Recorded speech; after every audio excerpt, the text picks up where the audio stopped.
లేరంటే ఆయన చెప్తాడా అమ్మ 10 రాళ్ళండి మా ఏదో ఒక బాధపడద్దని చెప్తాడా అన్న ప్రయత్నాలు జరుగుతా అంటే ఏదో తగులుకుంటాను చెయ్యండి అబ్బాయి గారు చేస్తాడు కూర్చో నేను మా అబ్బాయికి 6వ తరగతిలో నేర్పించాను చదువుతాడు అదే కదా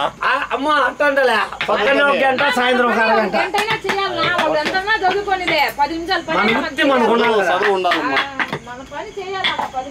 చదువుతాడు ఇప్పుడు కూడా పొద్దున్నే సాయంత్రం చేస్తాడు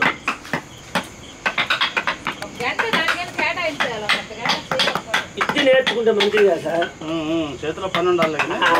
ఆదివారం పూట ఇంటికాడ ఉంటే చేస్తారు వాళ్ళు బాగుడు పోయి బలుగుడు పోయి ఇదంతా తిరుగుతూ ఉంటారు కదా అదే పని ఉంటే చేతిలో కూర్చొని పని చేస్తారు కదా ఇబ్బంది ఏం లేదు